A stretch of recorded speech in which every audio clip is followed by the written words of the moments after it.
I want to thank Senator Menendez for hosting this very important forum today, because I am absolutely furious that we're having this discussion again. We had this discussion last year. We had this fight.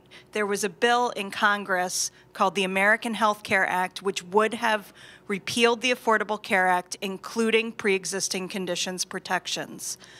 It was voted on.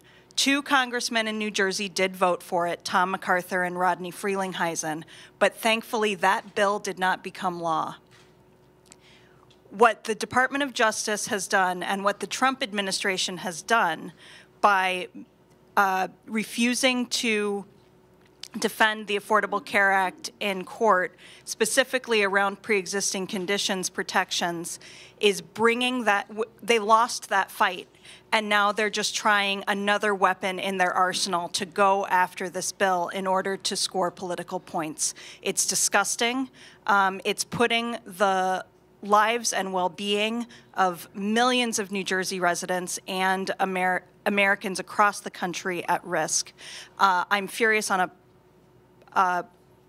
a professional level.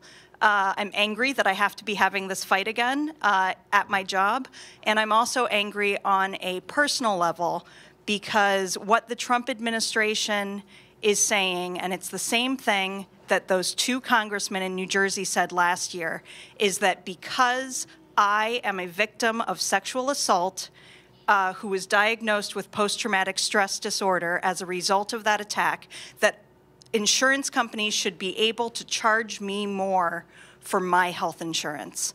10 years ago, I was leaving my job as a waitress. I waitressed my way through college, just like so many other people, and I was held at gunpoint, getting into my car and sexually assaulted.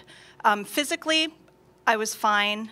However, I had some emotional and mental struggles afterward. I was having trouble sleeping. I would wake up in the middle of the night feeling like an elephant was sitting on my chest and unable to breathe.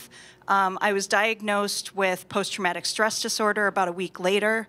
I've come later to know that about 80% of women who have been sexually assaulted show symptoms of post-traumatic stress disorder within 3 or 4 weeks after an assault. My treatment was expensive. There was medication, there was therapy, but I got myself into a good place where I no longer had symptoms. I had a recurrence a year later during the trial, and I was able to go back and go back on medication and go back to therapy. And I have not had a recurrence of post-traumatic stress disorder in 9 years now.